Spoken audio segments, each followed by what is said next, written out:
Welcome back to Off Ball Takes. This is your host, Yarby Laws, and this is my co-host.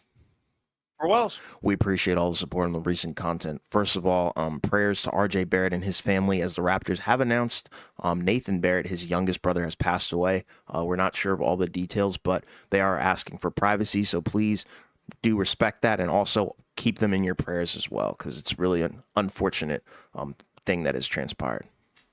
Yeah, so hopefully, at a certain point, um, you know, I mean, like, it's just like, yeah, that's just a really unfortunate situation. So, Yeah, but like you said, just keep everybody in your thoughts, yeah, and hopefully, um, things can get better from there. yes.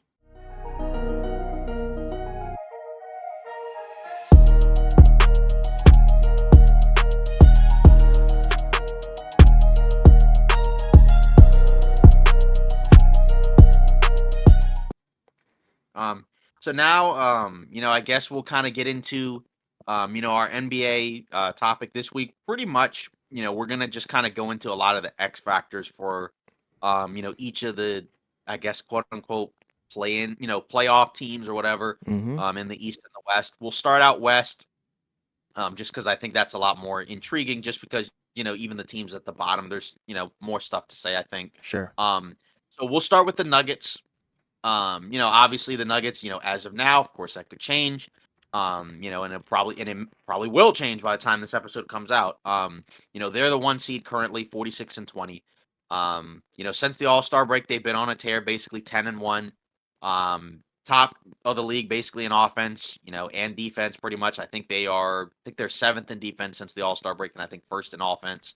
Um, Obviously one of the best crunch time teams in the NBA. Mm-hmm. Pretty much for them, we know what they do, right? There's no pressure on them, right? They kind of were, even with all the Western Conference teams making their moves, they're still one of the top teams in the West record wise. We'll see if they'll be able to pull it off. Really, for them, the main X factor, I think, is kind of the bench guys. Because we pretty much know what the main core guys can do, right? They kind of showed already that they can get it done in the playoffs with that starting five. Um, and people, somebody's gonna have to figure out a way to slow down that Jokic Murray combo. But if there's one spot where they could be vulnerable, it is, the bench guys, because again, we know their depth is not great. It's one of the weaker ones in the NBA. Obviously they lost Bruce Brown, but they did, decide to just elevate a couple of the young guys, right? Christian Brown's been playing more than he did last year. Peyton Watson is also a guy that's been elevated into the rotation. So I think that's really the X factor. If you can get two, guys off the bench to play relatively well consistently, Mm-hmm. then they are in a pretty good spot to go back to back because your starting five is already set. There's nothing that has to be changed, right? They're not a team that has had to make adjustments to the starting five midway through the series because, it's not working. Right. Um, and Peyton Watson, I think, is really the key one because I think that's the guy where, like, say, if Michael Porter Jr. has a rough playoff game like he did a few times last year, then that's the guy you can kind of sub in there, that can still give you some length and activity, just, a little more defensive minded, not quite as good offensively because he's not as good of an outside shooter. But teams will leave him open. If he makes them pay, that can make a big difference as well. Um, and then could you get another one of those veterans as well, right? Either Reggie Jackson or Justin Holiday. Holiday may be quote unquote the better fit just because he, can kind of fit within the offense a little more than Jackson. But Mm-hmm. Jackson could also be a wild card where he could, kind of just get hot, just come in there and get a few baskets and kind of just change the pace a little bit. But, that would be the X factor for me for the Nuggets. Yeah, I'd have to agree. The entire bench is pretty much the X factor because when they do show up, we know that they can survive the non-Jokic minutes, but the problem is when they don't show up, it does make Jokic's job, the entire starting five's job, really a little bit harder because they're forced to play tons of minutes and close games entirely by themselves. But regardless, I think you do have to look at the standout guys who have been on the bench that have looked very promising as we are approaching the playoffs, like you were talking about with a Peyton Watson, a guy who has extreme length. He's got the defense, he's got the athleticism. It's all there. And then you also got Christian Brown, who also seems to be, in that same kind of category. And we saw what he did. They probably don't win a couple of games in the playoffs last year without Christian Brown, showing out the way that he did. But regardless, I think there's room for improvement from this bench, and I think that's where we're gonna probably see them focus on. And honestly, I would even throw Jamal Murray in there as an X factor too, because if he shows up and makes Jokic's job easier, I think their path to the title will be just as easy, if not easier, than last year. So I don't know what people will think about that one, because I think Jamal Murray is a proven guy. So Yeah. people might take that as disrespect in terms of me labeling him as an X factor, but I would say more so the kind of impact he's going to have is the X factor. So I guess like if he has a really really good game, that can swing, the entire I guess momentum of a series Right. or your entire playoff run, versus, I don't know, him having a bad series or a bad game, and then, God forbid, an injury happens or something like that. That's what Right. I mean. So, like, I just want his production to be as good as it has been. And we already know that he turns up in the playoffs, so it's not like a slight or anything like that. But I think it would be the bench and Jamal Murray's play that will, potentially make this team a back to back champion. Right, yeah, because that's the thing when you look at his regular season production versus his postseason Yeah. production, right? There's a big gap, right? And Hmm. not in a bad way, but say like he averages 20, 21, a game, this season he averaged 20 a game last year in the Hmm. regular season. But then you go to the playoffs, it's like 26, and a half, Yeah. 27, whatever. Like we know in the playoffs he's generally been, even better than he was in the regular season, Yes, sir. even from like a playmaking assist standpoint, right? Like, in the regular season, he's like, 6 assists a game, but then in the playoffs, he's like around 7, Yes, sir. because he's just going to have the ball in his hands a little bit more, because the offense is going to be a little bit more organized, in the postseason than it is in the regular season. Yes. So I think, like you said, that's the case for sure. Aaron Gordon, I guess, the 3-point shooting, that could potentially be, another, kind of smallish X factor, right? Because we know teams are going to leave him open. Hmm. He shot 29% from three, or that's what he's shooting from three this season. Last year he shot just under 35, right? Teams left him open from three last year, and he didn't really shoot well from three in the playoffs, but he does make himself available. Yeah. Right? He's not like a guy. He's not like a guy that if he's just gonna stand around all game and just let teams just let him just shoot threes. He'll cut. Even when he doesn't have to. He'll crash the offensive boards, Yeah. and do other stuff. Right? Like last year in the playoffs. Um, if you look at his numbers, he shot 20% the year before, but then last year in the playoffs it was 39, only on 2 attempts a game, and stuff like that can make a difference, right? Big But time. and again that's the key because again in the regular season he's not shot that well, but in the playoffs if he can make them pay, that can make a difference. Big time. And then moving on, Oklahoma City, right? They're the 2 seed, of course, by half a game, so it could change. We already know. They do have a guy in Shea Alexander that's basically played at a superstar MVP level. Yeah. Averaging 30 a game, over 30 a game. Even with, apparently people have been talking about, that like the NBA has adjusted some of the refereeing and the calls, and scoring has been a little bit more down as of late. And people think that may have been like a silent way to kind of curb some of the offensive Yeah. power that we've been seeing and hearing about for much of this season. Hmm. Um, but even for a guy like Shea, he can still get it done without free throws. Obviously, he gets there a lot. But obviously, his play is going to be a factor. But other than him, then you got to factor in what about some of the other guys, right? Like a Lou Dort, Hmm. a Josh Giddey, Hmm. um, guys like that. Because when you look at them, like the 3-point shooting from this team has been very good. It's just in the postseason, I think what's going to be interesting is that some of those guys will be intentionally left open, right? Like Josh Giddey will be left open from three. He's not shooting great this season, 33%. And I think that's a little higher than what it had been because he had a long stretch where he just wasn't shooting well at all. Only, his averages pretty much across the board are down, which would be kind of disappointing because you kind of would want him to take a step in year three. But, then you look around, Gordon Hayward pretty much has been a non factor. I think he's just been just outright just bad. I think he started the other night in place of Jalen Williams. And he was okay by those standards, but just as a whole, I think he's been a little bit of a disappointment.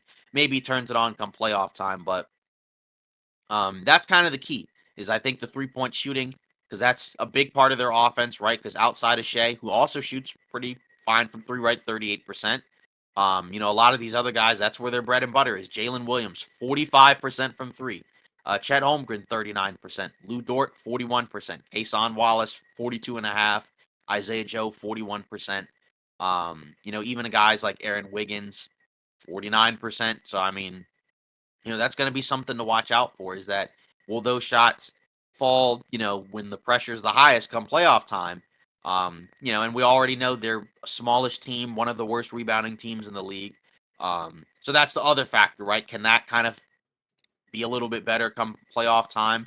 Now, obviously, if you don't miss as many shots, then that can kind of make up for it. But it is something to think about. And for some matchups, it won't hurt them as much. If they play a big physical team, that may be more of a problem. But if you play like a team that is kind of similar in terms of size, then they'll probably just be fine. But it's an X factor because again, we know teams that rely a lot on 3-point shooting.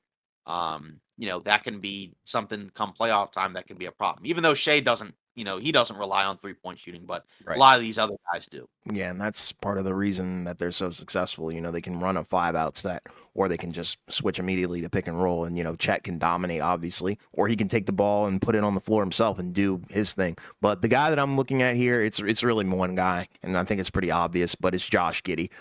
We know that he struggles with shooting sometimes. If you've watched, some NBA games recently, you can tell that they're kind of giving him the Ben Simmons treatment sometimes, baiting him once they realize that it's not falling. They'll kind of back off, sag off, or whatever, and then just let him shoot. Regardless, though, 33% this year isn't horrible, but it's also not, great at all by any means. And, he does a lot in terms of playmaking, getting to the rim. I think he's a very efficient slasher and things like that. But he can get to the rim, get rebounds, assists and stuff. But if he can really figure out how to shoot the basketball at an efficient rate, I think it makes this team very dangerous because, like you said, you mentioned all the shooters. I don't have to go over them again, but add Josh Giddey into that list, and I think you've got yourself a very, very dangerous threat from the outside. So I am curious to see if he does step up or if OKC is going to have to make internal adjustments where, say Josh Giddey might not play a certain stretch because, his shot is just not falling or they just don't respect him enough.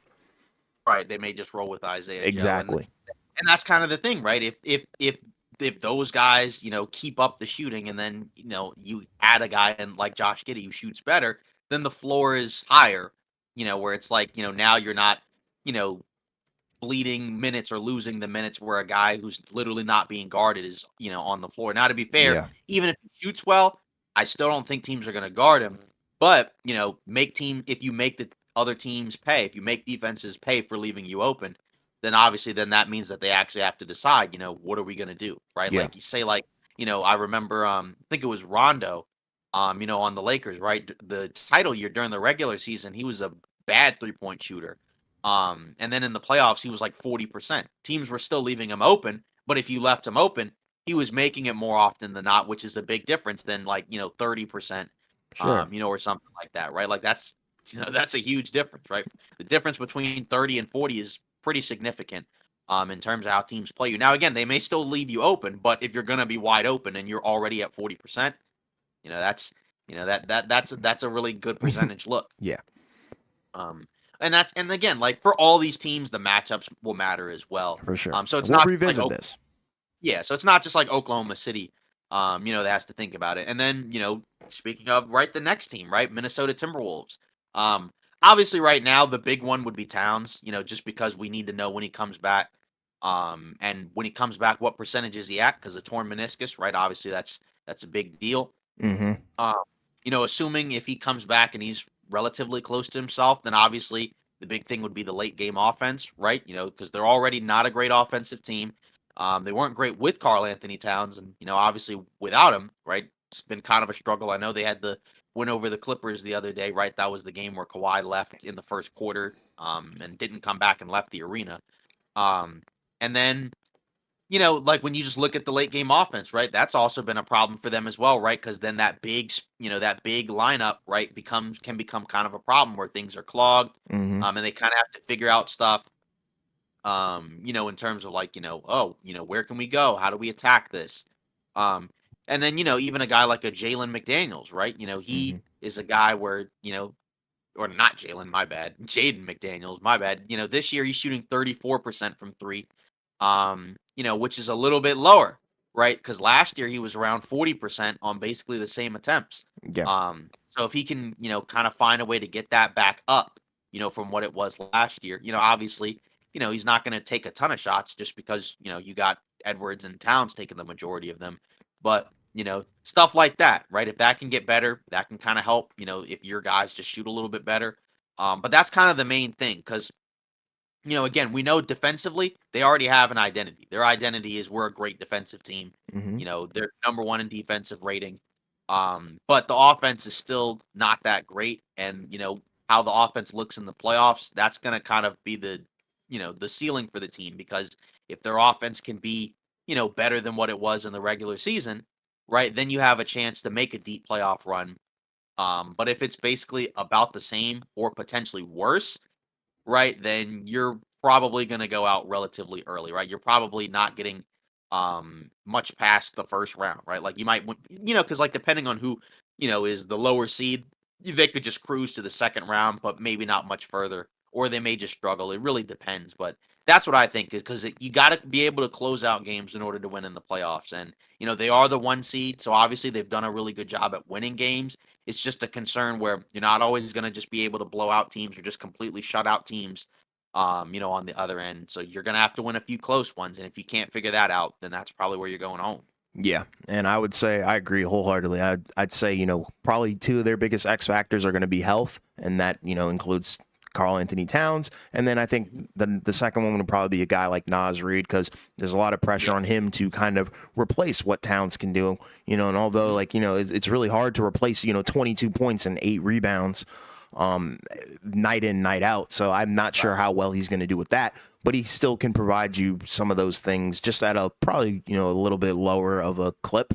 But regardless, I think if he shows up, then they might not miss Towns as much because you're also banking on Anthony Edwards. And I don't think Anthony Edwards is like an X factor, but more so a reliancy where, they're relying on this guy to elevate even further than he already has this season, which is a lot to ask. But I think he's Mhm. also capable and proven himself to be able to do that potentially. So that's what I'm looking at from this team. And really, the hardest part about this team is the Karl Anthony Towns thing because a torn meniscus is a big deal. And he's going to be reevaluated very soon. But they're hoping and looking for him to come back. I think around like what the end of the first round, start of the Yeah. second. So Yeah, sometime in the playoffs, yeah, or maybe at the earliest, right at the end of the regular season. yeah, and that's a lot to ask. So they're really banking on, we got to finish strong. We got to plow through because they should be game planning to play without Karl Anthony Towns, and that's a lot to ask of this team because I think he is vital to it. No matter how much hate he gets.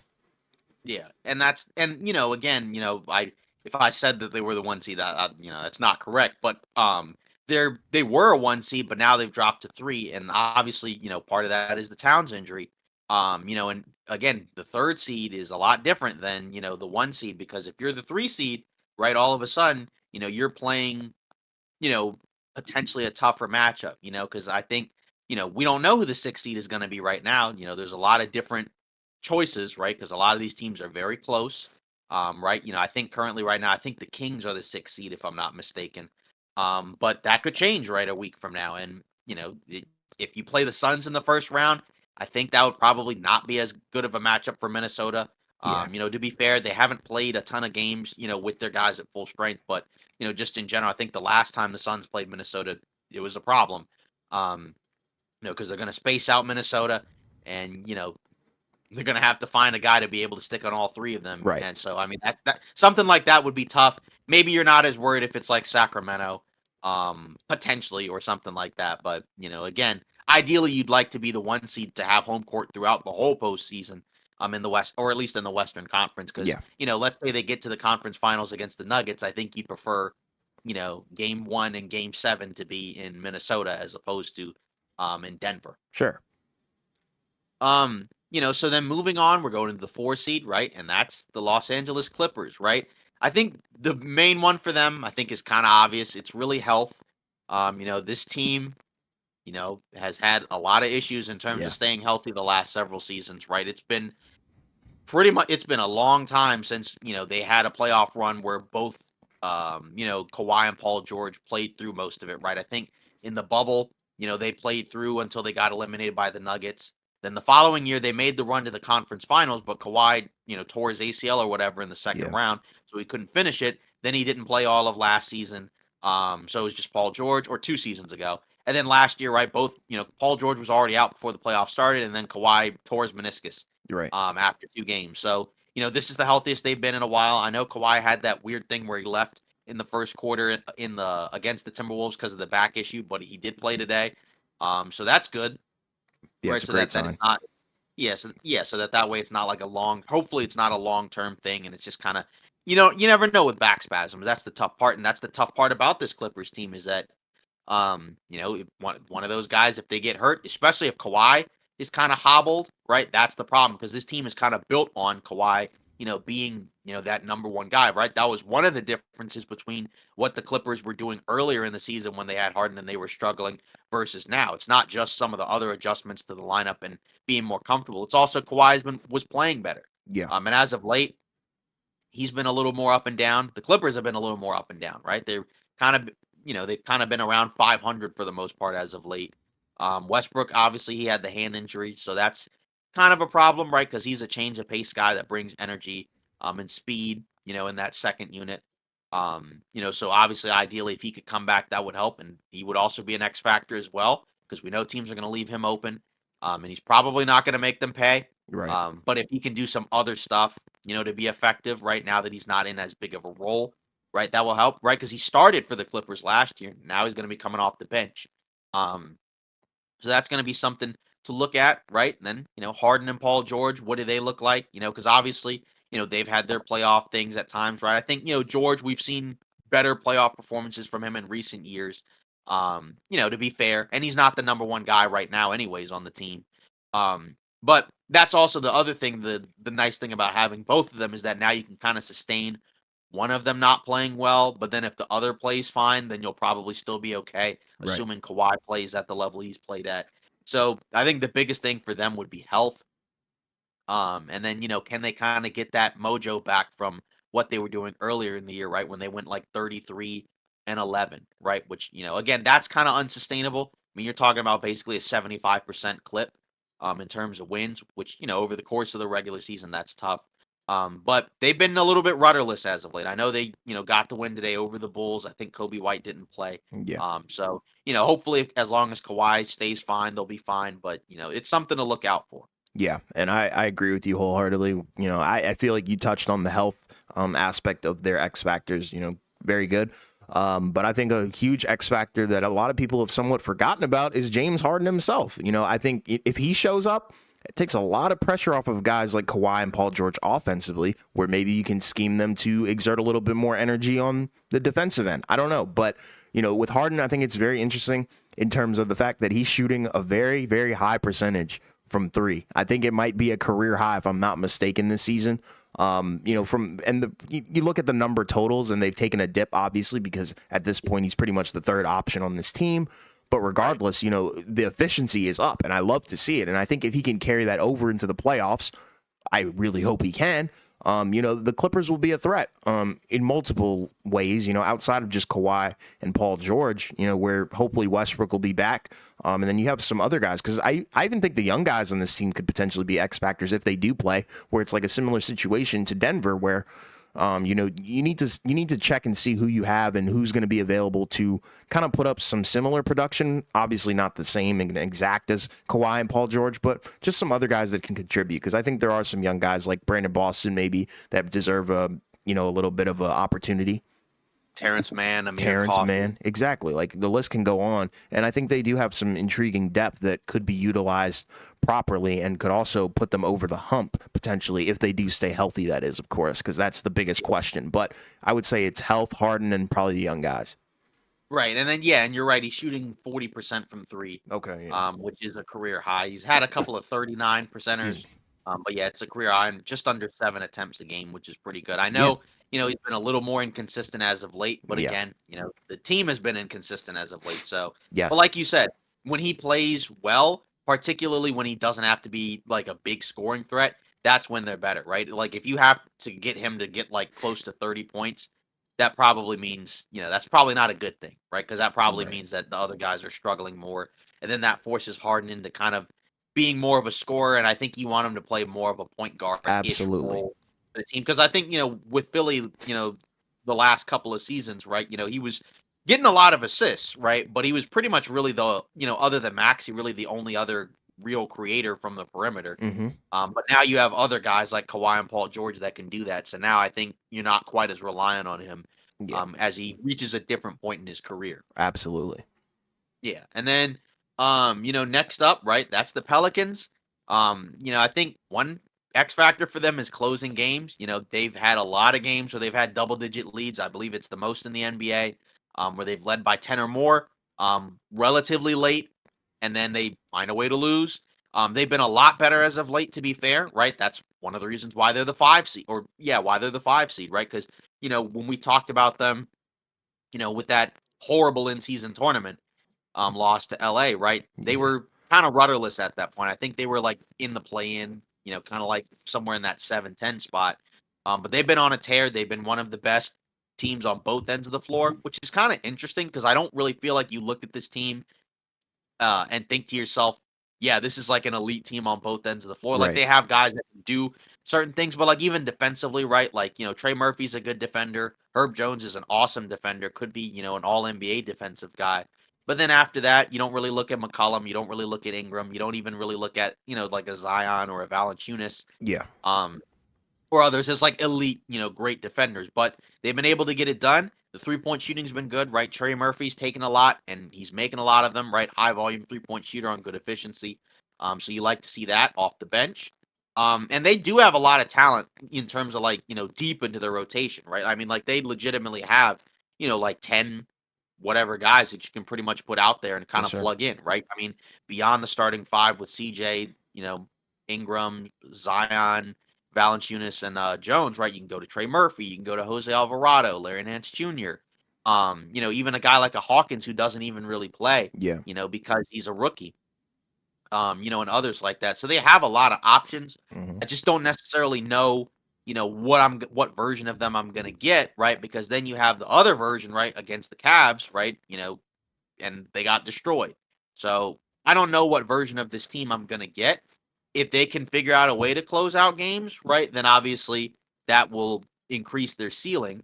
And that may allow them to be kind of on, upset, street or whatever, right? Where maybe they pull off an upset against the Clippers. I'm not saying they're gonna beat them. I'm just saying like if they can close out games because they've matched up pretty well with them in the games that they've played this season. Yeah, So that's going to be an interesting thing. And then say Zion and Ingram, right? Can they keep up their level of play, in the postseason, and can they kind of match the other teams, stars, right? Because I don't think they're necessarily looked at like as in the same tier of guys like say like a Kawhi, or a Paul George, or right. if you move down the standings, right, like Durant, Booker, LeBron, AD, Steph, right? Those guys. But if this is like their coming out party together combined with the other guys coming off the bench and they can close out games and continue, their play on both ends of the floor, right? That's where they may actually be able to win a series when we don't expect it. Because they were a really good team last year Yeah, until Zion got hurt. Obviously, they started this season off pretty up and down. They did have some injuries to their non-Ingram Zion guys, but now they're pretty healthy for the most part. And yeah. now let's Dyson see what they Daniels can is the do. only guy who's out. Yeah, Dyson Daniels is the only guy, and if that's, the only guy that's out, you're doing good. And then even a Yeah, guy like a Herb Jones, when I talked about the 3-point shooting, he's basically almost at 40%. And earlier in the season, he was not. He was like, I think somewhere around 30. yeah, So, if that shooting keeps up, that will help Zion as well, right? Because he's a guy where ideally you'd like shooters around him to spread the floor so he can attack. He's got the ball in his hands a lot more at now. He's been playing a lot better. So, the fit between him and Ingram is still kind of weird, but, that's something where you kind of hope that they figure that out. Um, and then, hey, this, again, they could potentially, pull off the upset if those things go their way. I don't think it would be expected. They're not going to be favored at all because they're also going to be on the road. But, I would give them at least a shot depending on what version we see. for sure. Yeah, and it's like the Pelicans. I feel like are one of the underrated teams for sure. In the West as it stands right now, and I think Brandon Ingram is definitely one of those underrated stars that we have in the league as well right now. I think Zion is more in the category of a little bit unproven just because of the health stuff and the smaller sample size that we do have of him. But regardless, I think you do have to look around at this team and just kind of say, okay, I think everybody's solid on this team, but the X factor would be are they going to show up? So the consistency. And I think, if they could carry over the best version of themselves into the playoffs, I think they'll be a force to reckon with because they match up pretty well against certain teams. And then other ones, we can kind of see where they get exploited a little bit. I think against like faster teams, you'd probably be a little bit scared if you're in New Orleans, not like in terms of like pace and stuff, but just ball movement and just getting downhill. I'm not sure if New Orleans would be able to keep up, but just I want to see them elevate their play or continue to show why they're pretty good, and it just comes down to consistency for me. Yeah, a team that can, like you said, get downhill and attack the rim because they don't really have a rim protector Yeah. is kind of, like you said, that's kind of the kryptonite there. Hmm. So if you have size and physicality to match with them, then that's where it might be a little bit tough, Right. right? Whereas a team like the Clippers, right, which isn't like an overly big team. I know they have Zubac, but outside of that, and I guess like a Plumlee or a Tice, right? They don't, and even those guys are not in the same tier of physical bigs as like some other guys. You know what I mean? Right. Like they're not, Yeah. and also you're just not as worried about them just because the talent level discrepancy is a little bit different than some of Yes. the other centers. Not that they're bad, it's just there's not as much attention paid to them. And then, flanked by those guys, right? Like now Kawhi's the power forward, right? And that's even though again he's played very well, obviously, right? That's a matchup where against some teams that may be a little bit tougher, to kind of ask him to basically play the role of a big, Yeah. defensively. Especially against a guy Compared like Zion. Right. Yeah. So that's part of, and I think that's partly why the Pelicans have kind of bested the Clippers in those matchups because Yes. that's a tough task. Because obviously you'd like you know Paul George and Kawhi to take on the two tougher wing matchups, but Yes. like Zion is not really, even though he's like wing size in terms of height, he's really more like a hybrid big Yeah. because he's very strong, very big. Even though he's not that tall and very athletic, Yeah. right? And He's a he's a six guy. seven center, honestly, because if you look at the Yeah. weight. Right, and he can overpower you and, play downhill, play with his, shoulders, Yes, sir. and chest, and, that can be a tough matchup for a team that isn't really equipped to handle that type of play. But for some other teams, right, then they'll probably be fine. Like Yes. say the Nuggets, they can match you with the physical size and the physical play because they have a lot of big guys as well. Um, and not just at the center spot. So. Right. And then moving on, right? This is where we get into, the Hmm. play-in teams, right? So, I guess, well, the Kings aren't a play-in team right Yeah. They're now, but six. yeah, but we don't know yet, who's gonna be where. Yeah. But right now, the Kings, I guess, are currently the 6th seed, right? The Suns lost to the Celtics, so Hmm. they've dropped, I believe, to 7.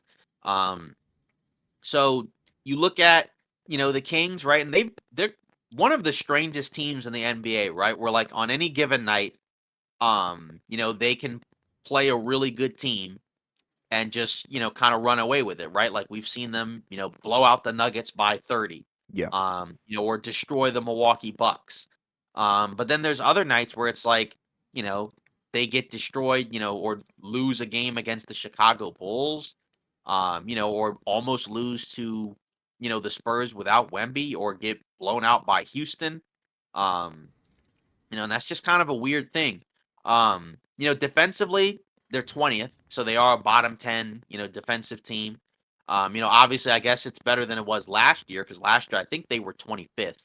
But the thing is that's unfortunate is that the offense is also a little bit worse, right? Offensively, they're 11th. Last year they were first in offensive rating. Yeah. So, the defense, I guess, is technically better, but still not great. But the offense is worse. And I think this is another team where, like a lot of these, and that's kind of the reoccurring theme, where they're going to be matchup dependent. If you have a team, if they're going against a team that can kind of match Sabonis's physicality, and can at least kind of have guys that can run around the perimeter, chase guys off the dribble handoffs, and kind of slow down their guards offensively. That could be a tougher matchup, right? Because we've seen them not do that great against some of those teams. But then if they're playing a team where they can spread you out and they can play fast or faster than you, and you don't really have much of an answer for their guards, or you don't really have a ton of physicality to match up with Sabonis, that's where it could be a problem. So, and it's kind of weird because again, you look at them and they don't really have like a lot of standout defenders on the squad. Because Sabonis not really known for his defense. Fox will compete, but I don't think people really look at him as like an elite defensive guard, right? He'll get Right. after it, but then he has so much, to do on the offensive end. Right? Kevin Herter, not really known for that. Keegan Murray and Barnes, that's your, wing forward combination, right? Which to me is not really like an elite, wing duo or front court duo. Um, to match with Sabonis, right? Who's also not much of a rim protector. They do have some point of attack defensive guards, right? Davion Mitchell, Keon Ellis, who's now kind of part of the rotation, sort of. I think those guys might be some X factors as well because, on the nights where they can knock down some of the open shots the teams will give them, right? That will help and that will kind of allow them to put out some more defensive oriented guys as opposed to like only really relying on offensive players. After Sabonis, they don't really run another backup center. I mean, Alex Len sometimes plays, but even then, he doesn't really play a whole lot. So they, other than Sabonis, outside of that, they tend to go small. So it's a weird team because again, I think both you and I are not super high on their playoff chances. Um, you know, I don't really know what team, in the upper tier, right? Because obviously, if they're six, they'd be playing the 3 seed, or if they're seven, they're playing two.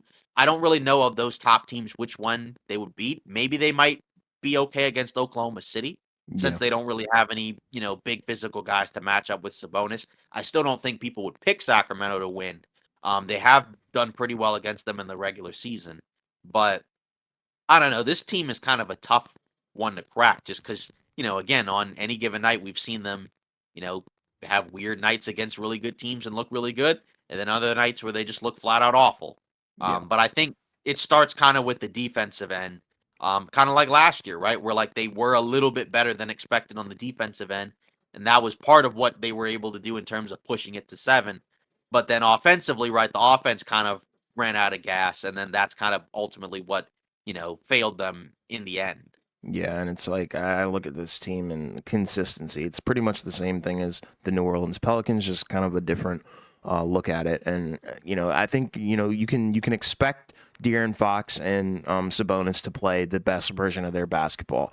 I think I'm Yeah. looking at guys like Kevin Herter. I'm looking at Malik Monk. I'm even looking at a guy like Harrison Barnes. I need all these guys to be on their A game for this team to succeed. And I'm not even that high on them because I just don't think that beyond the first round, I just don't really foresee them stepping up in that way. But regardless, I think there is a chance, and it all does start with these guys stepping up and playing a lot better. Because I think if you look at a guy like Keegan Murray even I think is included in that list as well. So like guys like Keegan Murray, Harrison Barnes, I think if they play their best version of basketball, can take some pressure off of De'Aaron Fox and Sabonis. Because I think we all know that like everybody schemes against De'Aaron Fox and Sabonis. So, there are guys that are going to be left open. They just need to be able to hit the shots. And then, like you were talking about with the defense, that's another issue in itself because I think Sabonis, he's not a great defender. We do sometimes see him get bullied around.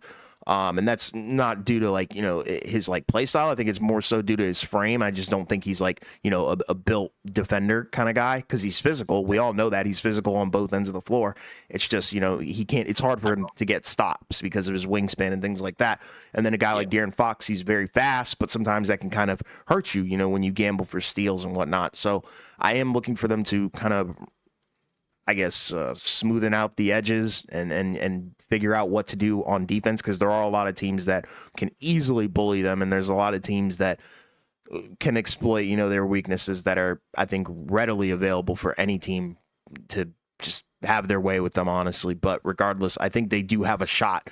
It's just a matter of stepping up and consistency. Yeah, and with Fox, right? He's shooting 36% on threes. Hmm. I think it was closer to 40 earlier in the season, Yes, it and was. his production kind of dipped. But 36 is still better than last year, where it was like 32. So that's kind of another factor where he's Yeah, taking 7.5 threes a game. If he's making around league average or better, right? That helps. yeah, for sure. That helps the offense. And then like you mentioned, a guy like Malik Monk, right? Who we think could be potentially the sixth man of the year. That's another guy where if Monk does his job, offensively as a scorer, right, then that can kind of add an additional punch. Where and that can kind of make up for a guy like a Kevin Herter who kind of sputtered out, offensively by the end of the postseason. So, Yeah, that's something to kind of look for. yes, sir. Yeah, and then moving on, the Phoenix Suns, right? Another kind of enigmatic team in a way. right? Where it's like, we haven't seen a ton of games with their big three together. When the three are together, right, they're plus, they're basically, plus 9, 10 points better when their guys are out there, right? So we know in the limited amount of time that they've played together, when they're all out there playing, it's worked. Yeah. Obviously, we know defensively, right? That could be, that's been a weakness for them. It's actually honestly, been a little bit better. I think it's gone up to 13th. It's kind of hard at times to really gauge because it's like when there's not that many games that they've played together, you don't know how much of that is, one thing versus another thing. Like say defensively, you know, when a Bradley Beal or a Booker is out, but say like a Royce O'Neal is elevated into the starting group, technically that starting five still makes sense, Right. right? So like let's say Beal's out, Booker and Grayson Allen are in, and then Royce O'Neal's in there as the wing, right? Like that's a lineup that still makes sense. Absolutely.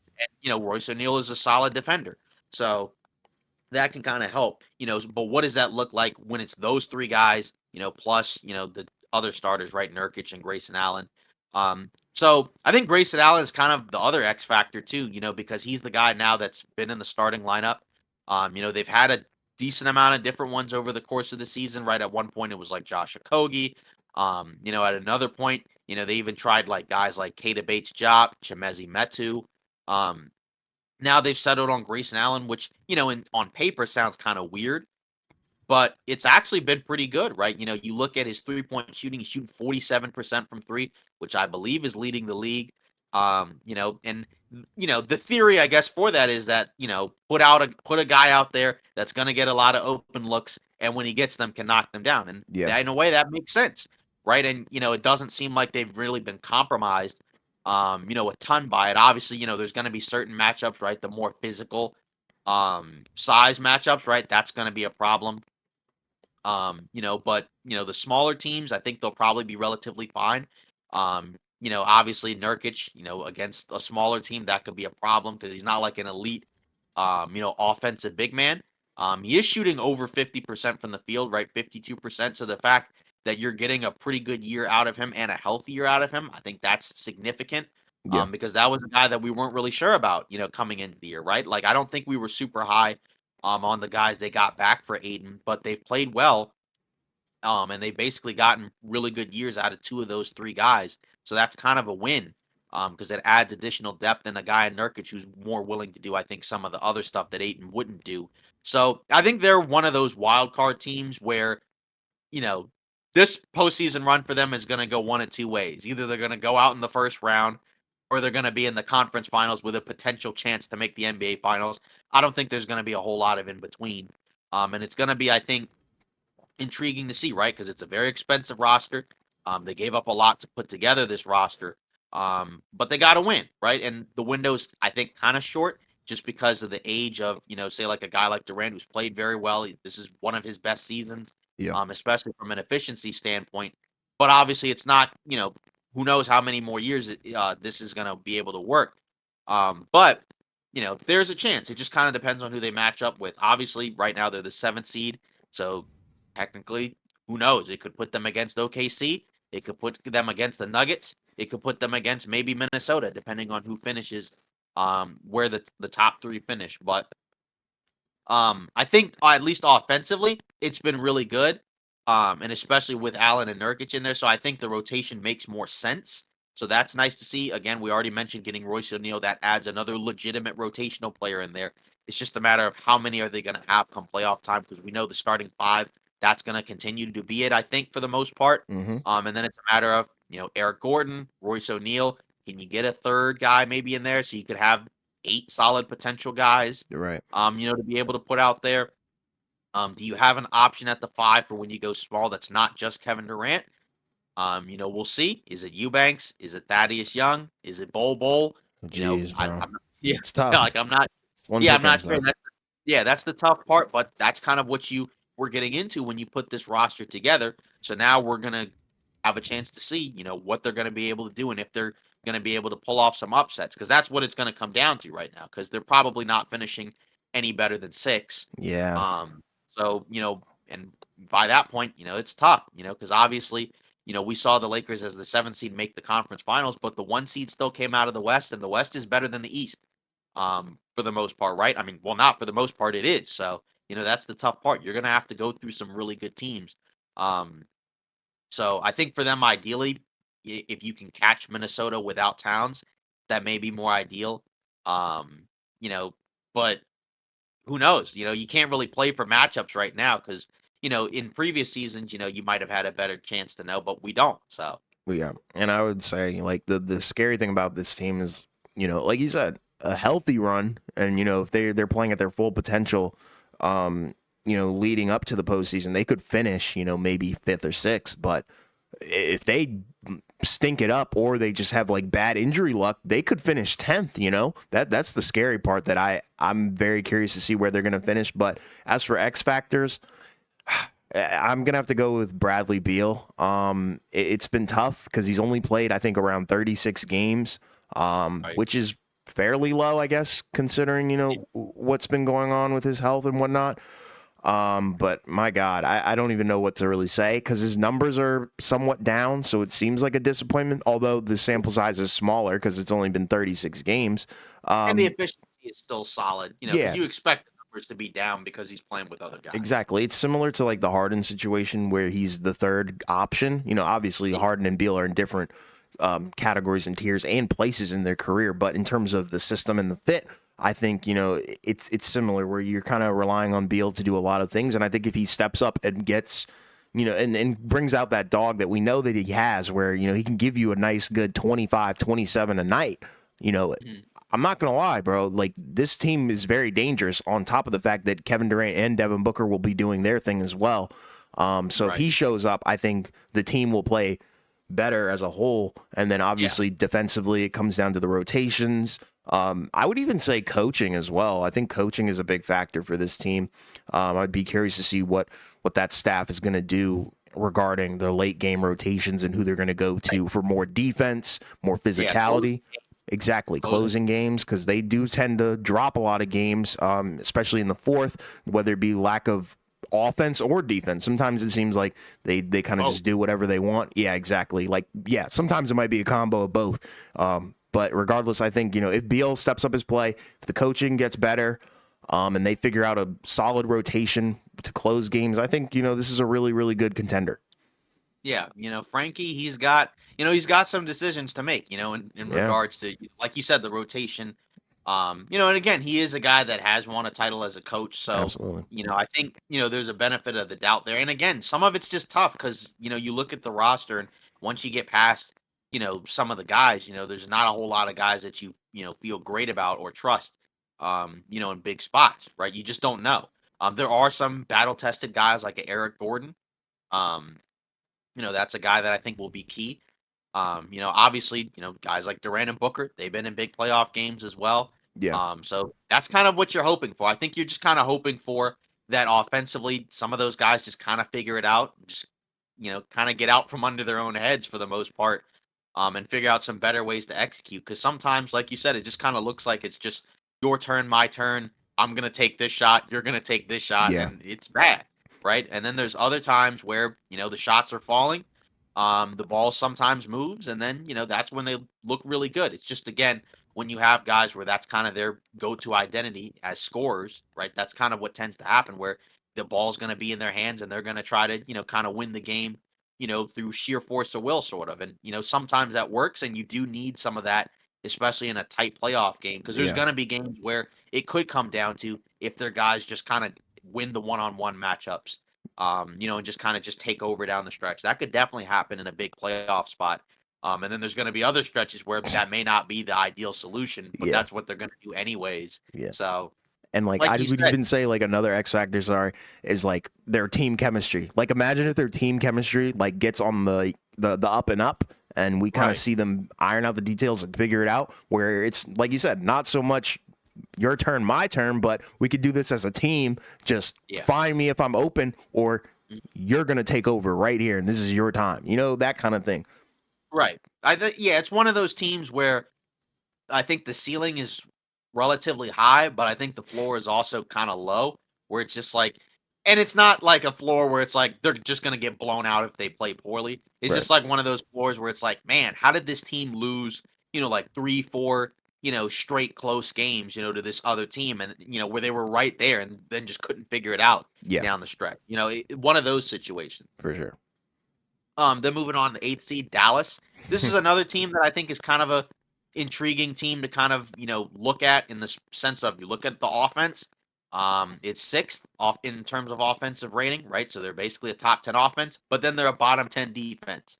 21st defensively, which is just, that's kind of what you expect given when you look at the construction of the roster. The defense really hasn't changed much since they made the trades. I mean, again, they obviously acquired PJ Washington, and Daniel Gafford, right? Who's, I guess, trying to set the Wilt Chamberlain record, right, I for most think it got consecutive. broken earlier, if I'm not mistaken. Literally while we were recording, I saw the notey. I didn't want to say anything though, but I think it ended with a missed putback attempt. So there you go. Oh, oh, so did he didn't break it? No, so it was 33. Oh, okay. I think the record So was like 35. yeah, Wilt has 35. Sorry, I just wanted Okay. to put that out there for Yeah. people who were Still concerned impressive. about it. Yeah, very Yeah. impressive. Yeah, but and that's the thing. Like, when you look at the Mavs, they do have a decent amount of options on offense. I mean, obviously, you got Luca and Kyrie, which are kind of multiple offensive options in and of their Yeah, own selves. I mean, Luca just got hurt with the hamstring injury, so hopefully it's not a serious one. He didn't travel with the team to to play the Oklahoma City Thunder today or tonight as we're recording. So we'll see, if it's a long term injury. If it is, that's a real problem. If not, then it's not a big deal. But obviously you'd like to win the games down the stretch. Um, they've kind of shifted the starting five around a decent amount, right? Like, at one point, I think initially PJ Washington came off the bench. But pretty much since then, after the first game or so, he's started. They've also kind of back and forth started either Gafford or Lively. I think some of it is maybe just be a little matchup dependent. Washington hasn't shot well from three, shooting 29% for them as a yeah, Mav, shot 32% for the Hornets, and that was kind of something that I think we talked about, where I, was kind of thinking about it from the perspective of his 3-point shot has kind of gone down the last few seasons, but the attempts have gone up, which is not great.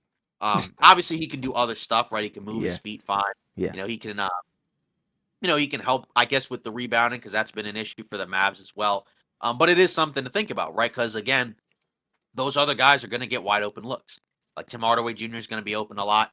PJ Washington's going to be open a lot. Obviously, you got the lob threats, with Gafford and Lively, so that's nice. Um, but that's kind of the question: is that is the offense going to show up, in the playoffs? Because I just don't really think they're going to be that great defensively. Because you just look at the personnel, there's just not really any real elite defensive talent, on the roster, right? Like there are guys that are yeah. fine, right? Like Hmm. Lively is a good shot blocker, but he's going to be prone to kind of getting bullied in some of those more physical matchups. And it like if they're the 8 seed and they play the Nuggets, that's going to be a problem. So, For sure. um, and then you look around, right? Derek Jones Jr., right? That's an athletic, active guy, but he's also very thin. And then obviously Luca and Kyrie are not the best defenders either. So, that's the thing where they're gonna probably have to win games with their offense. Are they gonna be able to do it 4 out of 7 times? I don't necessarily know. That's if they do, right, then they could really be a problem. Because again, the other factor is late in games they've been pretty solid. Obviously they've had some bad losses, to some teams, right? Like they had the bad loss against the Sixers without Embiid. They had the bad loss, I think, against Indiana where they were up a decent amount then blew it.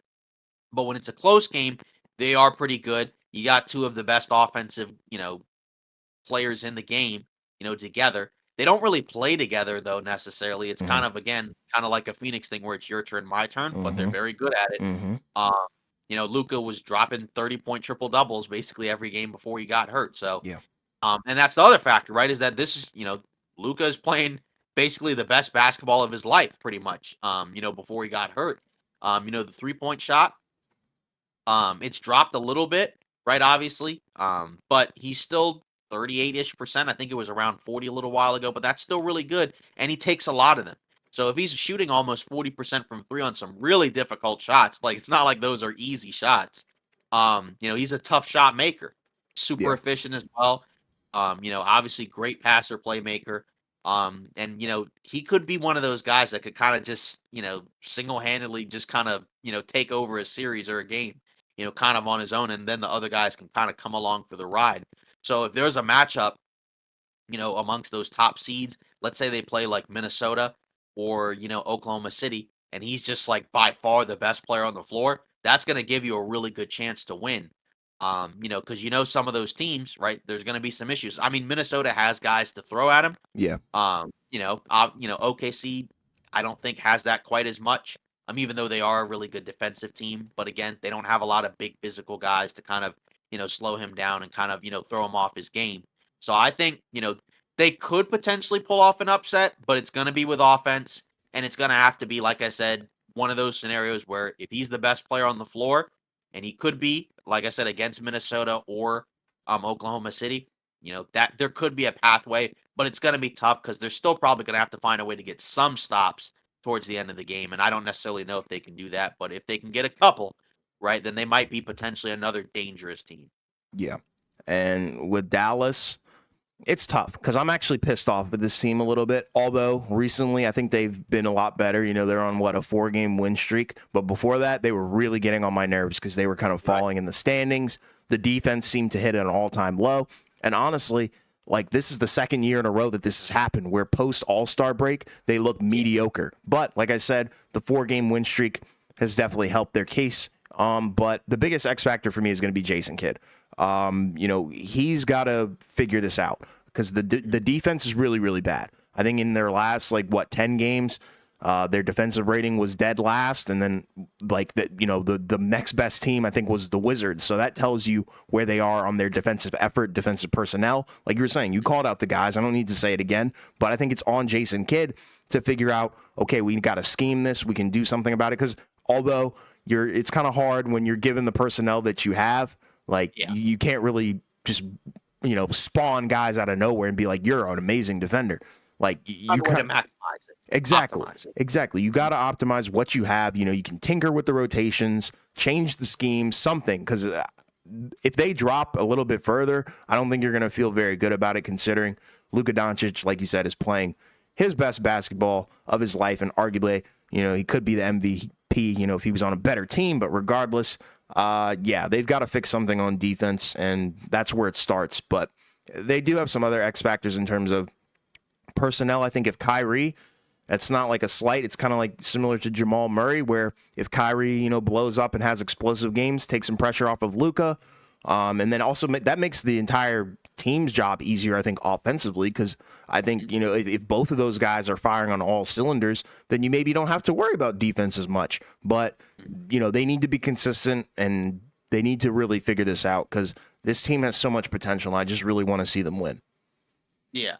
And then, moving on, I guess to 9, right? You got the Lakers, right? Which is kind of another, that's kind of a theme with these lower seeded teams, right? Where there's a lot of weird stuff going on where on any given night, like the other teams we mentioned, they can beat some really good teams. They have a pretty good record against some of the top teams, outside of the Nuggets. But then when you look at their, what they do, with the teams kind of in the middle of the pack, it's kind of disappointing, right? And, you look at the in-season tournament, that month stretch right after where they went 4-13, that's kind of part of the predicament that they're in, right? Because right after the in-season tournament, they were awful. 4-13, that's basically, a 25, 23% clip in terms of win percentage. If you're even just average, right, you're kind of, in a better spot. But at the same time, right, the up and down nature of the team, it's an up and down team. Post All-Star break, they've been one of the best offenses in the NBA, but they've also been kind of like you mentioned with Dallas, one of the worst defenses in the NBA. I think they've been basically 28th in defensive rating since the All-Star break. Even though, again, the team has been better in the last month or so, the problem as of late has been a lot of the key matchups. If you wanted to move up, they've lost, right? Because like you mentioned, Dallas went on a big winning streak, then they lost a bunch of games. But they weren't losing to the teams right around them. But say for the Lakers, right, they lost to Phoenix, they lost to Golden State, they lost to Sacramento, 4 times this season. So you're not going to have a lot of tiebreakers against, the teams that are right there. I think they have it against the Suns, but they don't have it against the Kings, or the Mavs. Yeah. And the tiebreaker against the Warriors is kind of up in the air. And again, the X factor for them, we've talked about it multiple times, right? Like one of the bigger ones is D'Angelo Russell. When he plays well, they generally are a lot better. When that game he had against the Bucks, right? Without LeBron, right? We had 40 whatever points, including 21 in the fourth. You're not getting that every game, right? But for the last, couple of months, he's been playing pretty well, right? Where he's averaging over 20 a game, shooting very well, playmaking, not turning the ball over. But then when he has a stinker like he did against the Kings, and it wasn't just him, right? But if you have a game like that, right, that kind of lowers the floor for the team. Yeah. And the thing is, the difference between what he's like when he plays well versus what he's like when he plays poorly, it's a very big difference. And it's not just him. There are other guys like that too, right? Like the difference between when like a Rui Hachimura plays well versus when he doesn't play well. That's a huge gap as well. Right. And that's kind of what you get yourself into when you have these guys on like middle of the pack type contracts. Um, and that's kind of the thing that you got to look at, right? And then, I think the other X factor is, can some of those other guys that have been out come back, right? Because like a Jared Vanderbilt, he's probably the best, non AD defender on the team, other than when LeBron is locked in, which you're just not going to get every game because he's almost 40. And if he doesn't come back, you probably don't really have, a real way to build like a credible defense, because then you just don't have enough defensive guys out there. Vincent, he's one of the other guys that's kind of like a two-way player. Hmm. Um, I think he's closer to returning, I think, than Vanderbilt. I think they already said Vincent is doing non-contact stuff. Okay. Vanderbilt is not yet. So obviously Vincent is probably closer to coming back than Vanderbilt. If those guys come back, then that can, I think, help you build a little more credible defense. Even after that, then you still have to figure out what's the rotation, what's the lineups. We know that's been a problem for them this year. Yeah. Um, anyway, so there's a lot of X factors here. I think, as of late, the team has been playing in a way that I think was closer to what we thought going into the season, where they're a pretty good offense, but they have to figure some stuff out defensively. I mean, 28th defensively is not what you would have expected, but I think you kind of assumed going in that they would have been offense first, defense second, kind of figure out the rest with AD. But that wasn't the case earlier in the season, where they were actually a really good defensive team, but a terrible offensive team. So the offensive stuff, I think, has been figured out for the most part. Obviously, you're going to have not so great offensive performances whenever. That's just kind of how the NBA goes. But the defense, I think that's, the other thing that's got to get better. And then if you can get some just not horrible performances from some of the non-LeBron AD guys, I think that's where you can, be better, right? But obviously, you don't really want to be in 9-10, because again, as we've already talked about, the Nuggets, right? They may have a chance to clinch the 1 seed, and if you're in 9-10, you can only be eighth if you even get out of the play-in. So that means you're playing the Nuggets, and whoever's playing the Nuggets is going home in the first round. They're not beating the Nuggets unless they're hurt. So, Yeah. I think, that's kind of the X factor. We already mentioned D'Angelo Russell. And to be fair, he's playing better anyways. So if he can keep that up, right, and then the other guys come back, that's where you can feel better about it. Again, you just never know, because he could have a game like he did the other night where it's just bad, right? And, again, I don't have to talk about the interview stuff, but just in general, right? Like when he plays well, we've talked about it. That's when they win. It's very rare that they win a game where he doesn't play well, especially this season, because I think last season you could get away sometimes with it because of Schroeder, but they haven't really had a guy like that. Even a guy like Dinwiddie, his role is very different, than what you would have expected, because he's kind of being used as a defensive guy. They're not really using him as a ball handling, playmaking scorer at all, which, again, kind of speaks to the optimization issues with the team. So, Yeah. that's stuff that you're going to have to figure out. You don't have much time, because, again, you got less than 20 games for everybody. Yeah, I'm looking at two guys right now. Number one, I'm going to talk about D'Lo, just like you did. The offense for the Lakers has struggled a lot this season. I think everybody knows that. D'Lo has kind of been a part of the problem, but he's also a very good solution to the problem as well. Because like you were talking about, like from January to February, he was playing very, very, very good, where he was averaging a ton of points, 21 and a half to be exact. And that syncs up with their offense being much better than it was earlier in the year. Exactly. And he was shooting 44% from three, which is pretty good. That's Yeah. well above league average. And then obviously that was on a high volume of attempts as well. Yeah. And he's also Right. distributing the ball as well. The problem is, he bears the brunt of a lot of things because of his role. He is a offensive minded point guard for the Los Angeles Lakers. You know, you bear a lot of responsibility. So when he doesn't play well, it's going to always reflect in the box score. It's going to reflect in the standings, advanced stats, whatever the case may be. Whatever you want to look at, it's going to reflect badly on him and the rest of the Lakers organization because you don't know what you're going to get. And I already know you were talking about the Sacramento game. That was bad. But the problem is, he can also drop 44 easily, like he did with Milwaukee. So Right. I'm really just hoping that he can figure out the consistency because I think, like you said, if he's playing his best basketball, he could be potentially their third star. And that's kind of what he was supposed to be when he came into the league. You know, he was supposed to be a star. And we've seen him on different teams, obviously different roles. And also different stats and different numbers as well. But on this one, I think this is a role that he can adjust to. It's just a matter of being consistent because, you know, Anthony Davis's numbers, LeBron's numbers, everybody's numbers are probably going to drop in losses. But I think it's odd that D'Angelo Russell has the most egregious drop off in numbers, you know, when they lose. So His I floor is a lot lower than those guys. Exactly. So I think, you know, he is the X factor come playoff time because if he balls out, that could be a huge difference maker. Number 2 is Darvin Ham. I'm not really sure what to make of him at this point. The optimization is still not there. It hasn't been there pretty much since the in-season tournament. It seems like he lost a lot of, I don't even know. I'm not going to be mean or anything, but it seems like he lost a lot of basketball IQ where it seems like he doesn't really know what's going on. Like you were talking about. I don't know why you would bring in a guy like Spencer Dinwiddie just to be a defender. I think he could help a lot offensively in terms of getting downhill and getting to the rack because that's what he does. And even other guys, like it took them so long to figure out what to do with Austin Reeves. And I don't know why because that's just such a head scratcher to me.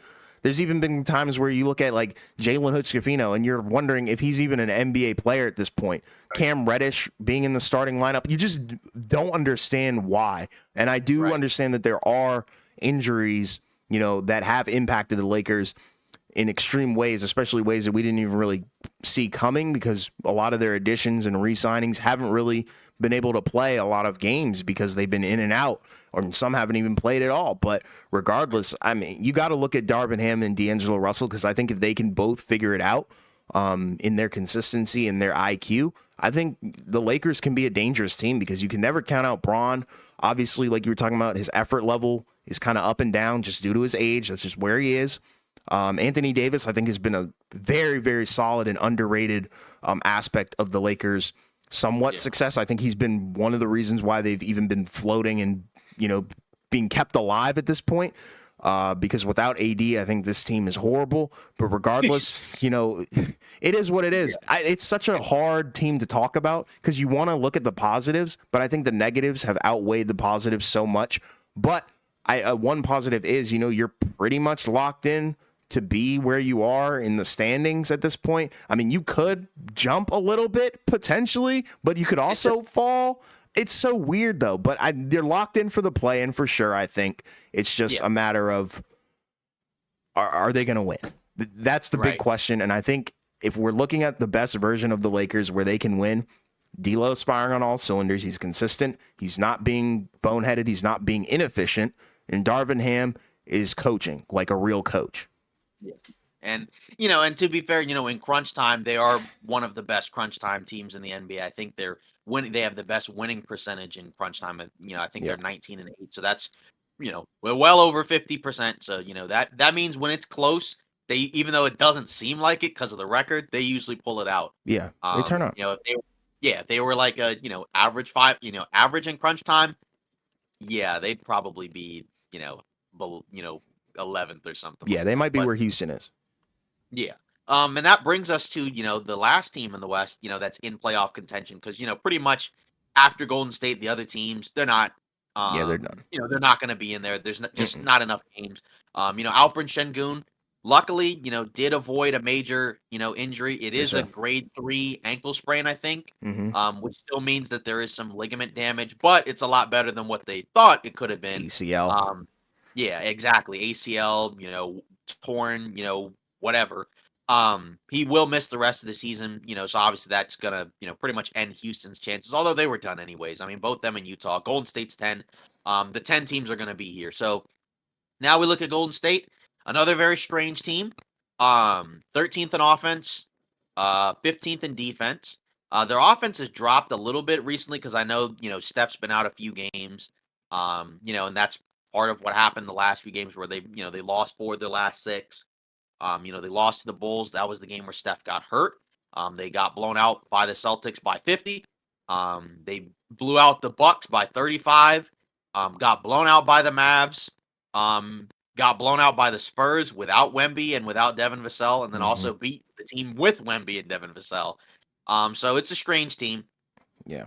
It's had a lot of different identities over the course of the season, right? To go into the season, you had the regular starting 5. Well, I guess Draymond was hurt, but once he came back, it was the regular starting 5.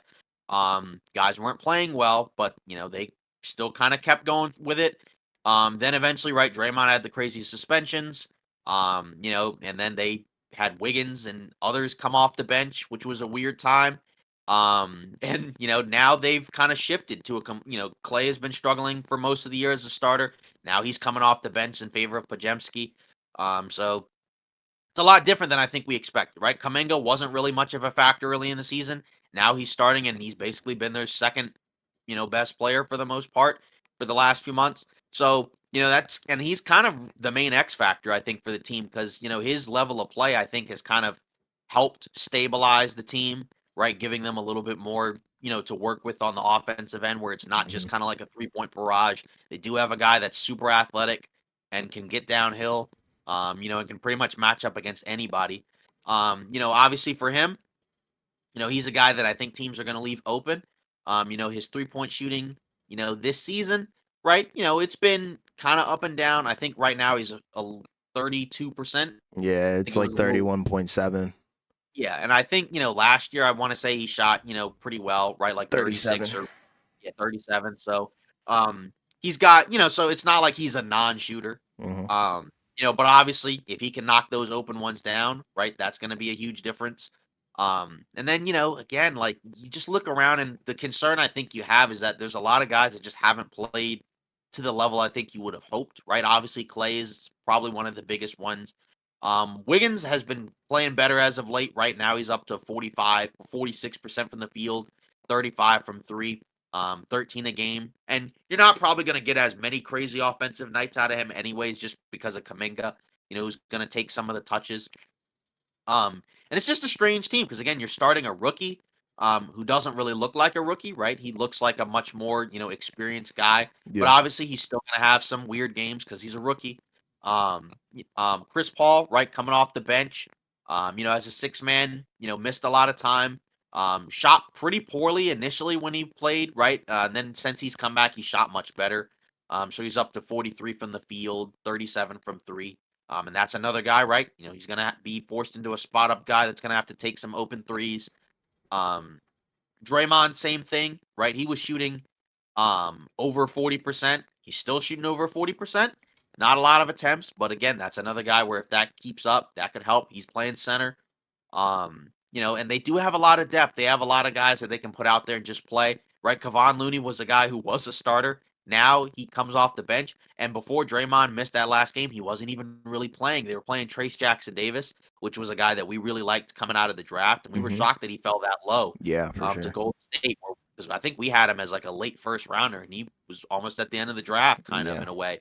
So, Gary Payton, that's another key guy, because he's their best defensive guard, I think, in my opinion. Hmm. I know he kind of, doesn't really necessarily play like a guard, but, he's the guy where if you're playing smaller lineups, you can put him on the other team's best offensive, guard, outside of like putting Wiggins or Kaminga on him. So, that's the main thing is that like, what are you going to get out of the non-Steph guys? Because, some of these games we just don't necessarily know. I think Clay coming off the bench has been pretty productive.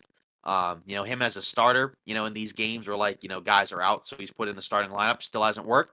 But it makes sense, to have him come off the bench, feast against second units. He's still going to play a lot, and if he Yeah. plays well, he's going to close.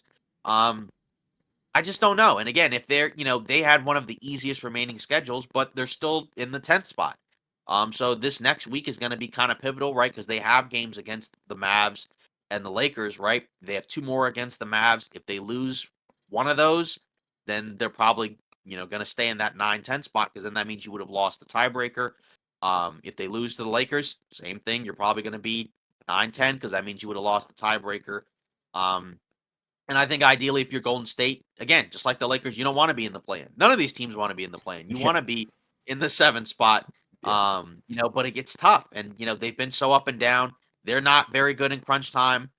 They're basically 50-50 in a way, right? I know Steph has had a lot of, clutch crunch time points. I think he's leading the league in it. Maybe he's not anymore because of DeRozan.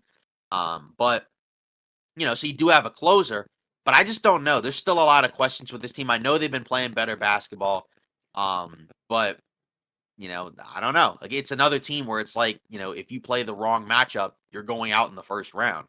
And even then, if it's a matchup that we think may be more ideal, I still don't know because again I just don't really know what to make of them. I do think that they are better than what the record would suggest. But there's still a version of this where, like, some of these guys just fall flat on their face, yeah, and then you're done, right? Because again, the rookies, they're kind of pivotal to their success. The young guys, they need them to play well, and if they just kind of just, play like rookies in a playoff series, then they're probably going to lose because you're not, you're just not guaranteed to get the same stuff out of the core guys anymore. I think Steph you can still trust, obviously, and it's not that you can't trust the other guys. They're just no longer as consistent. And if that's the problem, and if that's the case, that's where you need the young guys to step up. So they're really the X factors, I think, for me. And who knows what we're going to get from them. yeah. I'm looking straight at pretty much two guys. I'm looking at Chris Paul because I think the best version of this team is going to take a Chris Paul that can hit his open shots and even make plays for himself. Right. Because I think we all know that he can make plays for other guys, but can he make plays for himself in the playoffs? That'll be a huge question. So I think he's an X factor. And then obviously, I think another one is it's kind of hard because I think you kind of put it pretty good where you're looking at everybody but Curry, who's like an impactful player at this point. But I'm looking at Kaminga as well. I think if he can keep up his level of play, I think that alleviates some pressure off of Steph. Yep. And obviously even Clay coming off the bench, that's a huge X factor because imagine if he just lights up second units like you were saying. I think Yep. Andrew Wiggins, if he steps up, that could also be a potential X factor as well. I think Draymond and Steph are probably the two where you're looking at them like, okay, cool. Like we already know what we're going to get from those guys. It's just a matter of Yeah. can everybody else turn up and can we actually show, the world that we've still got something left in the tank. That's kind of how I'm looking at this one. Right. Yeah. Because again, if those other guys don't show up, then it's lights out. Yeah. So in terms of news rumors, Kai Jones, he's joining Philly on a 10-day contract. He was out of the league for a little bit. He'll get a chance to play.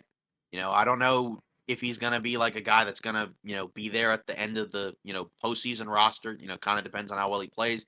He's an athlete through and through. That's pretty much it for the most part. He plays hard, he hustles, but in really like a great outside shooter. Doesn't really, pass the ball or much stuff like that. You know what I Yeah. mean? Like he's an athlete. Yeah. But again, they're kind of just looking for anybody that can just kind of help them out while Embiid's out because it seems like he's still going to be out for a while. I think Ramona Shelburne basically said that he may not be back until like the last week of the regular season, and we'll get into that when we talk about the East. In the next episode, but again, they're 7th in the East right now. So they're in the play-in, so they kind of Yeah. need, some help, while he's out. For sure. And like, I mean, it's a 10-day contract. So, it's nothing like, crazy. But I think depending on if he gets minutes, I think he could potentially help them because he is very athletic, like you're saying. And it seems like, this team does have those sneaky athletes where, you look at a Kelly Oubre Jr. who seems to be getting a poster every week. And then obviously Tyrese Maxey can get up a little bit too. So I think adding him in the mix would be very intriguing. It's just a matter of, I don't know what kind of impact he's going to have or if he's going to get any solid rotational minutes. Right, yeah, I think it's just a regular season guy to just kind of help them Yeah. just at least do Good something. to see him back in the league, though, especially considering the stuff that was going on in the offseason and whatnot. Him actually publicly demanding a trade on Twitter, I think it was, which is crazy. Yeah, yeah. Then moving on, Wall open to joining Heat. I think he mentioned on a podcast. I think it was the OGs, right, with Udonis Haslam and Mike Miller. Yeah. I mean, I know he mentioned because of Terry Rozier. I mean, he said, that he thinks he can play anywhere. We'll see if he gets on a roster. I mean, at this point, this late in the season, I I kind of doubt it. Yeah. Uh, again, Miami, I guess you could say, you could get another veteran, but they already signed like a couple of point guards, with the minimum contracts, right? Like they get brought in Darrell Wright, Yeah. they brought in Patty Mills, so I doubt that they're really looking at this as needing another point guard. Yeah, it's tough, and it was DeLon, right? I think, but regardless, I don't know. I don't think John Wall with the Heat is going to work out, and I think people don't understand the amount of work that it's going to take for him to sign because he's going to have to clear a bunch of physicals and things of that nature since he's been out of the league for so long. So I am curious to see how that's going to work out, but I think his career might be done at this point unless there's room for him to sign next year. But like you said, this late in the season, I don't know if the Heat would be looking to do something like that. I think I could name a couple of teams that would be, maybe a team like Phoenix where they're looking for some point guard depth. That would be intriguing. And you get the Wall Beal reuniting factor. I don't know if that would be a thing, but I mean, John Wall's been doing his thing on his podcast, but I'm always rooting for the guy. And I do know he does love Miami. I think he spent like a lot of time in the off season down there Yep. training. I think that might be even where he lives currently. So that would be a great situation for him. I just don't know what the reality or how realistic that's going to be. Right. Yeah. We'll just have to see. Yes, sir. According to Casey Johnson of NBC Sports Chicago, Zach Levine will be explored, by Bulls during the 2024 offseason in terms of revisiting trade. No For sure. surprise there. Yep. The Bulls, they've been playing pretty well as of late. Obviously they got blown out by the Clippers, but they're considering where they started in the season, where we were talking about how horrible they were. I think they were like 10 games below 500 at one point. But now they're kind of hovering, hanging around. They're in the 10 spot. Seems like they're probably going to stay there. Or I think they're 9 actually. Seems like they're going to stay in that playing spot. DeRozan's played great. I think he's now moved up in terms. I think he's the Vegas favorite to win clutch player of the year. As he So, should be. good pick there. But again, it makes sense. I mean, again, I don't know really what the Bulls' plans are. I mean, again, it's a weird team. There's a lot of guys that I feel like they should just kind of move on from and reset, but it seems like they've kind of just chosen the path of just being just mediocre. So, I mean, I don't think that's going to really amount to a whole lot, but who knows? Because again, DeRozan's a free agent. Does he stay there? I don't know. I mean, he's still playing really well, so maybe he sees himself as a guy that could, potentially go somewhere else. Obviously, he'd have to take, a pretty significant pay cut if he wanted to go to a contender. Yeah. But, again, who knows? And then again with Levine, are they keeping him? Doesn't seem like it.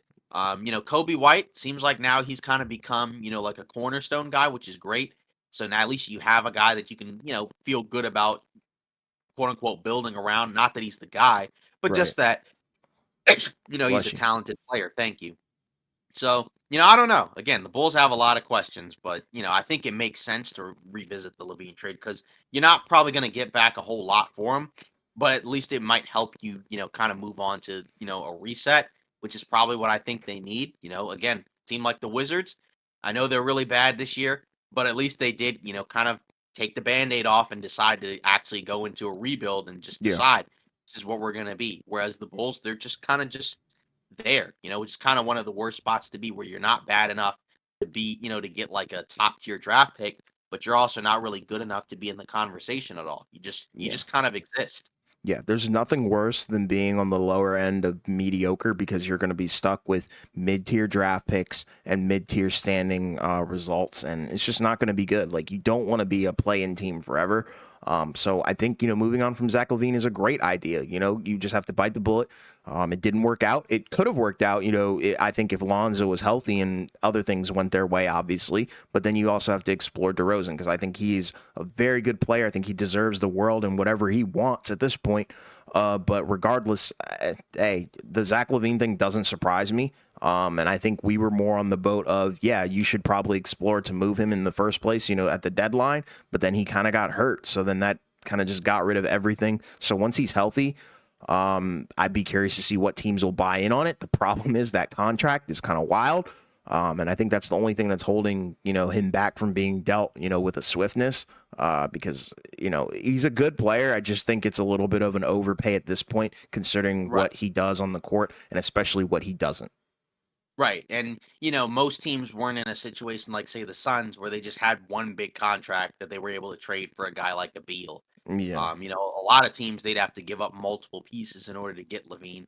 And I don't think he's in that caliber where, like, he changes your outlook that significantly Yeah. by giving up a bunch of other guys, right? Like, if it's a one for one swap, you have just like a big expiring contract, that'd be one thing. Or like two kind of big expiring contracts, but most teams I don't think really have that. Yeah. So, um, Otto Porter Jr. announced his retirement, right? So, obviously it was kind of interesting, right? Where he didn't get dealt at the deadline. He got waived after, the buyout deadline. So, it was kind of like, oh, well, he can't join a playoff team. Right. And now it seems like he's, hanging it up, right? 11 seasons. Um, you know, averaged for his career 10 points, 5 rebounds, 1.5 assists, a little over a steal, career 40% 3-point shooter. Um, did win a title, right? Was a kind of a pivotal part for the Warriors. Kind of wild that was, probably his only healthy season in years. And it coincided with being a big part of a title team. Yeah. Because you look at, his size and length, and his shooting ability and his defensive versatility. I mean, obviously he was drafted what, third overall. I mean, that was not a very good draft. I mean, No. it's not his fault. Obviously a draft where, when we go back and look, I mean, look at the names that were drafted, in that similar spot, right? Anthony Bennett went one. Um, don't need to say a whole lot about that. Yeah. He was the best of it. Oladipo, Otto Porter Jr. was pretty much the best available at the time. yeah, Oladipo too, right? Was a really good player, but unfortunately has dealt with injuries. Mm-hmm. Um, then you look down the line, Otto Porter Jr., Cody Zeller, and others. Just, Giannis obviously was really good, but was not a lottery pick. McCollum, took a little bit, but he's really good. But just as a whole, not a great draft. But, again, he was a solid role player. His issue was he just couldn't really stay healthy. And I think that's probably part of why he's retiring He now, said right? that, Because I yes. think if he had been able to stay, yeah, exactly. Because if he had been able to stay healthy, um, you know, he'd be able to, he would have been able to keep playing. Because, like you said, he basically said, my body is not allowing me to play at the level that I expect of myself. Yeah. So that's a shame, that it sounds like he's kind of retiring early rather than when he would really want to. Yeah. But he did win a title and he did earn a lot of money. I believe it was 134 million, something like that, right? Because he got the huge contract from the Wizards. Yep. Uh, in addition to like the rookie scale deal and then like the other deals that he got Yeah. afterwards. But like his shout out to him because his time in Washington was very memorable for me because I think he was considered like a a weird, odd player, odd fit at the time when he was drafted. He didn't really do too much his rookie Right. season. Like if you look at the numbers, I mean, we could talk about him a little bit. 2 Yeah. points, 19% from the three, 36 from Right. the field, only 8 minutes per game, and only 37 games played. But then to jump from that to 43% 3-point shooter later down the line in his career, with Washington, it was really cool to see. And, he was a part of like my childhood team. So, I always have a little bit of love for him. He did fleece us out of a lot of money. I will say that. But regardless, hey, a 10-year career, I think, is nothing to scoff at. It's a big No, deal. He's a NBA and you got a ring. champion. Exactly. He's an NBA champion. He did his thing. And it's just unfortunate. And that kind of just shows you the wear and tear that basketball does have on your body when you're playing at an elite level for Yep. 10 years. And, some guys are playing beyond that and, are still playing to this day. So it's kind of wild to even think about just the effects that it does have on your body. So, but Yeah. shout out to him for having a very, very interesting, good career and a fun career to follow. Yeah, because like you said, 10 years in the NBA, which is still a decent length of time. Yeah. And either started or played like a decent role for most teams and Yeah. won a ring. Like he was a part of a team that won a ring, and it wasn't like he was just kind of like just a guy that just sat on the bench, right? Right. Like he was a pivotal player. So, like Exactly. you said, he did have a good career, and that's really cool. I think Yeah. it's just a shame that it ended. I think, like I said earlier, than he wanted it to, right? Because For ideally, sure. you'd like the athlete to be able to go out on his own terms, but like you said, sometimes the wear and tear just doesn't let you do that. Yes, sir. Yeah, and then finally, the head coach for the Magic, Jamal Mosley, got a 4-year contract extension, right? So, and this was a guy that we didn't even really mention when we were talking about coach of the year. Like, I Yeah, don't think he's going to get it, but I think he should, he could be in consideration for it when you look at the agreed. Magic and the fact that they're, a top 5 seed in the Eastern Conference. And he's, he was one of those guys that's been there for, a little bit. I think this is his, what, second or third year coaching, I think, Hmm. for the Magic, right? And Yeah, they've gotten better every year. And this was kind of like the first year where it's like, okay, now we kind of have like a decent amount of young guys, and we're kind of ready to take the next step towards being like a playoff team, and they've pretty much succeeded in that. Obviously, the playoff seeding is going to come down to the wire, even in the East. But just being one of those, playoff teams, if they can stay there, that's an accomplishment, right? So that's where you earn, that 4-year extension, right? Establishing a culture, establishing an identity, right? And again, he's done a really good job because again, like I don't think this is a team that you would look at as a team that would like, that where you would say, oh yeah, this is a top 5, team in the Eastern Conference, right? Because right. again, we mentioned it before, the talent up top, even though it's very good, in terms of like Paulo Banchero, who's been great in his second year, and Franz Wagner, right? Those are your two best guys, to be kind of in a similar spot as some of these other teams, right, that have a little more established talent, that's impressive, I think. So, I mean, he's more than earned, that, extension, right? I believe they're one of the top 5 defensive teams, right? I think they were one for a while. You expected that to come down a little bit, right? So now they're 5th, which is still very good. Um, and offensively, they've come around a little bit more. They were like, I think, literally like bottom 3. They're still 23rd, which is not great, but you are a top 5 defense. Yeah. So, the fact that that team is top 5 in anything, right? That's very impressive, and I think that speaks to the job that he's done as a coach. He's been really good, and again, this is cool. Yeah, and it's kind of interesting when we first talked about them early on in the season when they were doing so well.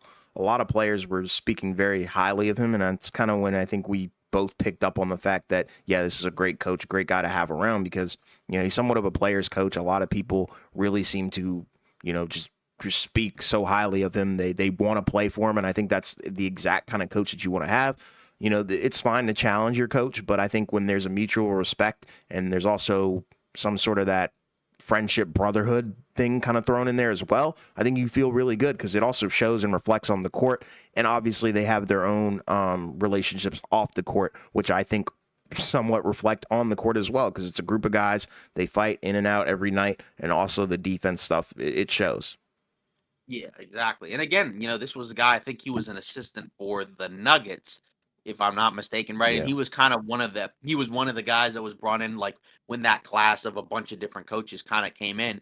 And we weren't necessarily sure like which ones were gonna make it, and Yeah. which ones were, gonna be moved on from, right? Yeah. Like a guy like a Wes Unseld Jr. I I think that was was just in the gonna same say it. year. Yep. Yeah, that was now obviously different level of talent to work with, although he did have the year with, Beal, Porzingis, and Yeah. Kuz. Just a Although they different did have roster though. They're coming straight out of the rebuild. Like they're set. Like, they're out of that mediocre right, phase. yeah, and that's the thing, like you said, because it's speaks volumes when your players speak very highly of you. And like you said, this Orlando team plays hard every night, and that's when you have that and you're winning games, right? That's a really good combination. To have a coach that you really like and respect, that you want to play for. Yeah. In addition to clearly, he knows what he's doing, right? Because otherwise, like they probably wouldn't be quite as good as they where they are, right? I know we've talked about coaches in the NBA where like, I think there's been a big debate about, how impactful are they really? I do think they matter. For sure. Maybe they may not be, the end all be all, but I think Yeah. having, a coach like that can make a difference, right?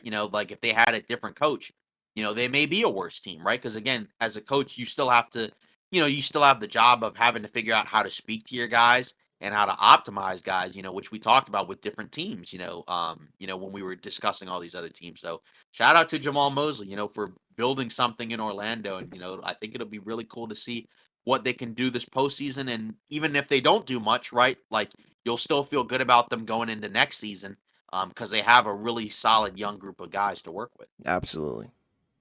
Yeah, well, that's pretty much it for today's episode of Off Ball Takes. Again, let us know in the comments your thoughts, on the X factors for the Western Conference. Again, keep in mind we have a Discord, so join it. To kind of hang out with us and amongst other things, continue to like, comment, and subscribe. And we'll see you Monday.